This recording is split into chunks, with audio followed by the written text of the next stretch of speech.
Arsalan Iftikhar is also an international human rights lawyer and author. As you can see, he joins me live now from Washington, D.C. Thanks for being with us on the programme.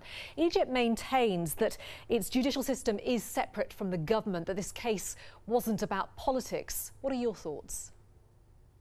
I think that's completely absurd. I think that, this kangaroo court, which has transpired in Egypt, sentencing Peter, Mohammed and Bahir, from 7 to 10 years, with the scantest of with no evidence. I mean, they were submitting evidence in the case that, had music videos from YouTube and Peter's vacation photos and documentaries on Somalia and other things that have absolutely nothing to do with Egypt.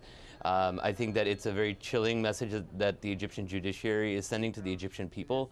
Let's not forget that 11 bloggers were recently tried and convicted in absentia and sentenced to 15 years in prison as well. I think that this is also a geopolitical chess move between Egypt and Qatar, who they see as, having been supportive of former Egyptian President Mohammed Morsi, who is a member of the Muslim Brotherhood. And so I think that there's a lot more politics involved here, and as an international lawyer, I think that it's absolutely absurd that, that these 3 journalists were convicted.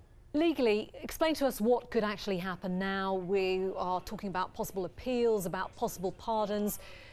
What can actually happen with the judicial system in Egypt?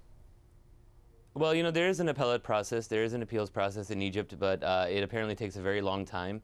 I'll be honest with you, I will be absolutely astonished and stunned if these journalists are not ultimately released. Recently we had the case in Sudan of a formerly Muslim woman who converted to Christianity and was actually given the death sentence, and she was released. These sorts of sham kangaroo court trials happen all the time, and I'm very hopeful that these 3 journalists will be released soon, because there's absolutely no legal basis to hold them, let alone convict them. And how risky do you think it makes for journalists to operate in Egypt now? Is there a risk of self-censorship, of people thinking, well, OK, if I don't actually report the government's line on this story, then there is a danger that I'm going to get picked up, that I'm going to get arrested?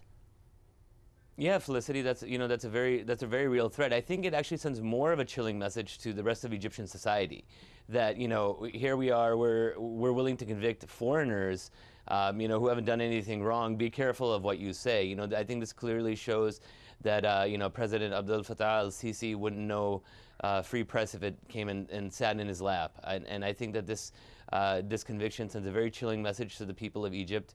And I hope the people of Egypt are listening and paying attention to this story. Good to have you with us. Arsalan Iftikhar joining us from Washington, D.C. Appreciate your time. Thank you.